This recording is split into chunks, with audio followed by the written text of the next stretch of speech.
नमस्कार साथियों, हम संविधान के 2500 महत्वपूर्ण प्रश्नों की सीरीज पढ़ रहे हैं जो कि मैं चैप्टर वाइज आपको पढ़ा रहा हूं। ये है संविधान सभा का पार्ट 1 है। मैं हर वीडियो में आपको केवल और केवल 25 महत्वपूर्ण प्रश्न कराऊंगा। इससे वीडियो 10 मिनट की रहेगी और आपको देखने में आसानी होगी। तो चलिए वीडियो को शुरू करते हैं। सबसे पहला प्रश्न है, इसका कहने का मतलब है कि 1922 में किसने यह कहा था कि भारतीय संविधान जो होगी वो भारतीयों की इच्छा के अनुसार होगा। तो महात्मा गांधी जी ने कहा था कि जो भारतीय संविधान होगा वो भारतीयों की इच्छा के अनुसार होगा। अगला प्रश्न है हमारा, 1924 में किसके द्वारा ब्रिटिश सरकार से यह मांग की गई थी कि भारतीय संविधान के निर्माण के लिए संविधान सभा का गठन किया जाए। तो ये मोतीलाल नेहरू थे जिन्होंने जो है 1924 में यह मांग किया था ब्रिटिश सरकार से कि भारतीय संविधान के निर्माण के लिए एक संविधान सभा का गठन किया जाए।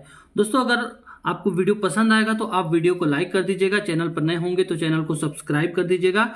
और अगर आपको इस वीडियो का पीडीएफ चाहिए, इसका पीडीएफ चाहिए तो दीपेश जीएस स्टडी नाम से एक हमारा टेलीग्राम चैनल है, दीपेश जीएस स्टडी, उसको आप सब्सक्राइब कर लीजिए और वहां पर जाकर के आप इसको देख सकते हैं। तीसरा प्रश्न है, संविधान सभा के विचार का औपचारिक रूप से प्रतिपादन किसके द्वारा किया गया था। तो ये थे M.N. राय थे। अगला प्रश्न है हमारा, संविधान सभा को किसने मूर्त रूप प्रदान किया। तो संविधान सभा को मूर्त रूप प्रदान किया गया था जवाहरलाल नेहरू जी के द्वारा। अगला प्रश्न है हमारा, कांग्रेस ने किस वर्ष किसी प्रकार के बाहरी हस्तक्षेप के बिना भारतीय जनता द्वारा संविधान के निर्माण की मांग को लेकर प्रस्ताव पारित किया था। तो ये 1936 था जब कांग्रेस ने जो है किसी भी बाहरी हस्तक्षेप के बिना भारतीय जनता के द्वारा संविधान निर्माण की मांग को लेकर के प्रस्ताव पारित किया था। अगला है, 1938 में किस व्यक्ति ने वयस्क मताधिकार के आधार पर संविधान सभा के गठन की मांग की थी। तो जवाहरलाल नेहरू थे। अगला प्रश्न है हमारा, वर्ष 1942 में किस योजना के तहत यह स्वीकार किया गया था कि भारत में एक निर्वाचित संविधान सभा का गठन होगा जो युद्धोपरांत संविधान का निर्माण करेगी। तो क्रिप्स मिशन योजना जो था 1942 में, इस योजना के तहत यह स्वीकार किया गया था कि भारत में एक निर्वाचित संविधान सभा का गठन होगा जो युद्धोपरांत संविधान का निर्माण करेगी। उस टाइम पर सेकेंड वर्ल्ड वॉर चल रहा था। ठीक है। अगला प्रश्न है हमारा, संविधान सभा के गठन की मांग सर्वप्रथम 1895 में किसके द्वारा प्रस्तुत किया गया था। तो ये किया गया था बाल गंगाधर तिलक के द्वारा। ठीक है, कब? 1895 में। अगला प्रश्न है हमारा, भारत की संविधान सभा गठित करने का आधार क्या था। तो कैबिनेट मिशन प्लान 1946 जो था वो भारतीय संविधान सभा के गठित करने का आधार था। अगला है, संविधान सभा का निर्माण किस योजना के तहत किया गया था। तो कैबिनेट मिशन योजना के तहत जो है संविधान सभा का निर्माण किया गया था।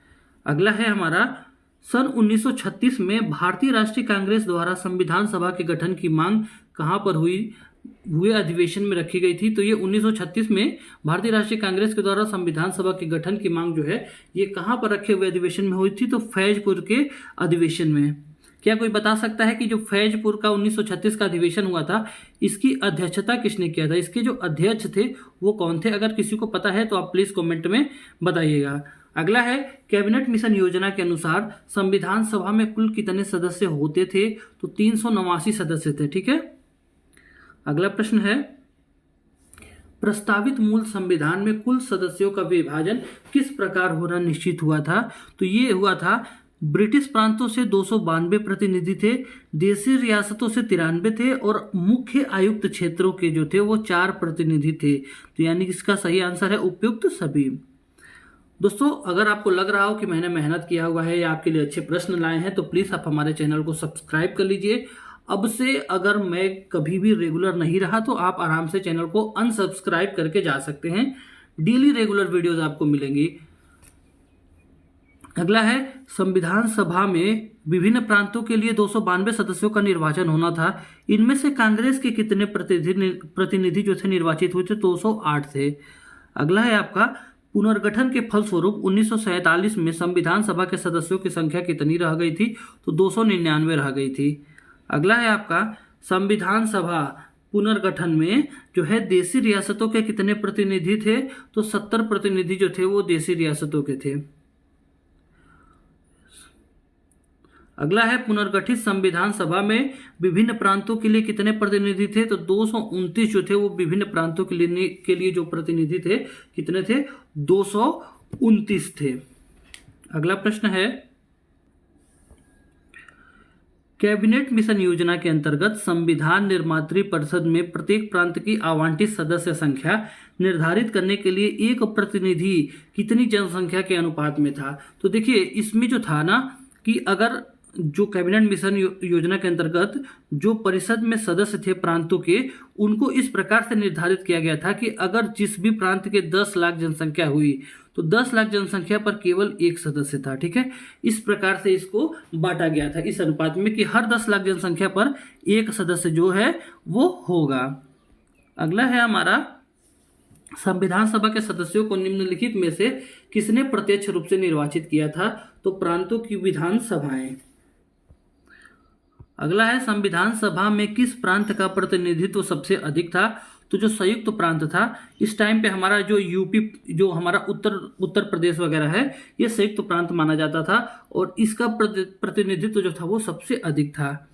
अगला है संविधान सभा में किस देशी रियासत के प्रतिनिधि ने भाग नहीं लिया था? तो जो हैदराबाद थी एक ऐसी देशी रियासत थी जिसके किसी भी प्रतिनिधि ने जो है संविधान सभा में भाग नहीं लिया था। अगला है भीमराव अंबेडकर का संविधान सभा में निर्वाचन हुआ था कहां से? पश्चिम बंगाल से हुआ था। ठीक है, पश्चिम बंगाल से हुआ था। अगला है आपका मुस्लिम लीग ने किस कारण संविधान सभा का बहिष्कार किया था? साथियों जब संविधान सभा की बैठक हुई थी तो मुस्लिम लीग ने इसका बहिष्कार किया था क्योंकि मुस्लिम लीग जो है मुसलमानों के लिए एक अलग संविधान सभा चाहता था। उसका कहना था कि मुसलमानों के लिए अलग से एक संविधान सभा बनाया जाए। ठीक है, अगला है संविधान सभा का चुनाव निम्नलिखित में से किस आधार पर हुआ?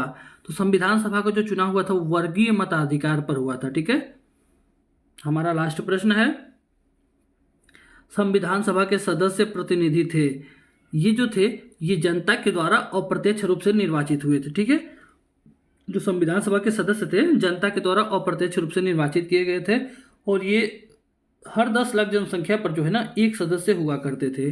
तो इस प्रकार से हमारे 25 प्रश्न आपके कवर हुए। ये है हमारा पार्ट 1। ठीक है, अब हमारा पार्ट 2 और पार्ट 3 आएगा। मैं इसलिए 10 मिनट के अंदर का वीडियो बना रहा हूँ क्योंकि ज़्यादा हमारा भी चैनल बहुत बड़ा नहीं है दोस्तों, आप समझ सकते हैं, व्यूज़ भी नहीं आता है ज़्यादा तो हम डिमोटिवेट हो जाते हैं। इसलिए 10 मिनट का वीडियो रहेगा, कोई भी कहीं पर भी बैठ करके डबल स्पीड में आराम से देख सकता है, जिससे उसका रिवीजन भी हो जाएगा और 25 अच्छे लेवल के प्रश्न मिल जाएंगे। अगर आपको यूपी होमगार्ड का पेपर देना है तो इससे बाहर आपके एक प्रश्न नहीं जाएंगे या यूपी पुलिस के एग्जाम में एक प्रश्न नहीं जाएंगे। हाँ, मैं ये गारंटी नहीं ले रहा हूँ कि एनटीपीसी हो गया या यूपीएसआई हो गया, इसके एग्जाम में इसमें सिर्फ सारे प्रश्न मिल जाएं, ये गारंटी नहीं है। लेकिन इन दोनों में तो प्रश्न इसी में से आएंगे। हाँ, इसमें भाई जो है वो मैं सच्चाई बता रहा हूँ, 70-80% इसमें से मिल जाएगा, लेकिन 100% नहीं मिल सकता है। तो आपको वीडियो कैसा लगा हो प्लीज़ कमेंट करके बताइएगा। अगर आप चैनल पर नए हैं तो चैनल को सब्सक्राइब कर दीजिएगा। अब से आपको रेगुलर वीडियोस मिलेंगे, कभी भी ऐसा नहीं होगा कि मैं पूरी तरीके से गायब हो जाऊंगा। ठीक है, क्योंकि मैं कई सारे काम कर रहा था इसलिए इस चैनल पर रेगुलर नहीं था। अब डेली रेगुलर आपको वीडियोज़ मिलेंगी। धन्यवाद। जय हिंद, जय भारत, जय माँ सरस्वती।